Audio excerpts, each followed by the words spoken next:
안녕하세요. 김한준 원장입니다. 오늘은 발기가 되는 생리학적 과정에 대해서 자세하게 알려드리도록 하겠습니다. 발기가 되려면 먼저 성적인 자극을 받아야겠죠. 시각적, 청각적, 그리고 오감에 의한 자극을 받으면 신호가 뇌로 전달됩니다. 이 연구에 따르면 성적 자극을 받으면 먼저 대뇌 전두엽이 현저하게 활성화되는 것을 볼 수 있는데요. 성적인 자극을 대뇌 전두엽에서 인지하고 이게 성적인 자극이다 라고 판단을 하게 됩니다. 이러면 이런 자극에 대해서 변연계라고 하는 감정과 생식을 담당하는 부위가 활성화되고요. 시각과 청각 그리고 음경으로부터의 모든 신호가 종합적으로 시상이라는 곳에 모이게 됩니다. 따라서 이러한 과정을 봤을 때 뇌 기관 중에서 시상이 발기를 일으키는 가장 중추적인 역할을 할 수 있다고 예상해 볼 수 있습니다. 사실 정확히는 시상하부라고 볼 수 있어요. 실제로 이제 동물과 사람을 대상으로 실험을 했을 때 시상하부의 medial preoptic area라는 부분이 가장 중추적인 역할을 하는 것으로 드러났습니다. 이 부위는 성적인 자극이 모이기도 하고 성적인 반응에 대한 신호가 나가는 곳이기도 합니다. 이렇게 뇌에서 성적인 자극에 대한 정보를 모두 통합한 후에 신호를 음경 쪽으로 보내게 되는데요. 이때 뇌에서는 척수의 좌율신경계를 통해서 신호를 조절합니다. 발기가 나타날 때에는 부교감 신경이 활성화되면서 신호를 음경으로 보내게 되죠. 그래서 혈관이 확장하게 되는데요. 부교감 신경 중에서도 천골신경이 관여하게 됩니다.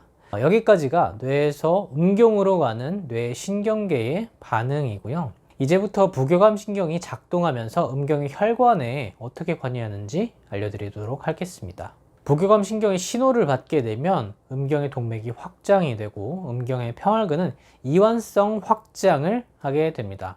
음경의 혈관이 동맥이 확장이 될 때 혈관벽에서 산화질소가 나오게 됩니다. 이렇게 이완성 확장을 하게 되면 음경의 정맥이 축소가 됩니다. 수축이 되죠. 그러니까 음경에서 빠져나가는 혈액량이 현저하게 줄어들게 됩니다. 동맥은 늘어나고 정맥은 오히려 수축하게 되면서 음경으로 혈액이 모이게 되는 거죠. 이 과정에서 음경 평활근이 중요한 역할을 한다고 알고 계시면 됩니다. 그리고 음경의 혈관, 동맥이 확장될 때 혈관벽에서 산화질소라는 물질이 나오게 됩니다. 산화질소는 혈관벽을 확장시키는 역할을 합니다. 산화질소는 아르기닌이라는 물질을 이용해서 만들어지는데요. 이 과정이 알려지면서 아르기닌이 남성 정력에 좋은 것처럼 좀 잘못 알려져 있죠.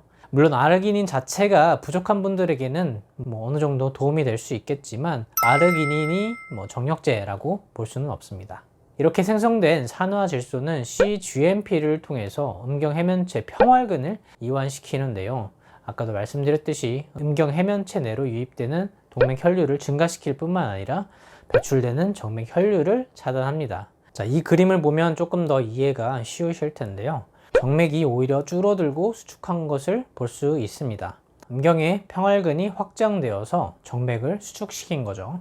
이 과정을 통해서 음경에서 혈액이 빠져나가지 못하게 막고 있는 것을 확인할 수 있습니다. 발기가 되었으면 다시 이완이 돼야겠죠. 이 과정에서 PDE5라는 효소가 cGMP를 분해해서 발기를 풀리게 만듭니다. 그러면 음경 해면체의 평활근이 다시 원래대로 돌아오면서 혈액이 정맥으로 이렇게 좀 빠져나가게 되면서 발기가 풀리게 되는 거죠.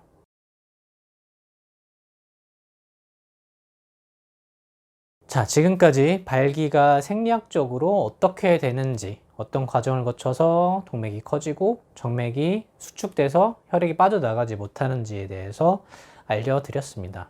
발기가 되는 과정을 이해해야만 발기부전 치료제가 어디에 작동하는지, 그리고 어떤 부작용이 생길 수 있는지 알 수 있는데요. 이뿐만 아니라 원인을 알 때 정확한 치료가 이루어지기 때문에 먼저 설명을 드렸습니다. 이번 영상 끝까지 봐주셔서 너무 감사하고 모든 분들이 건강하셨으면 좋겠습니다.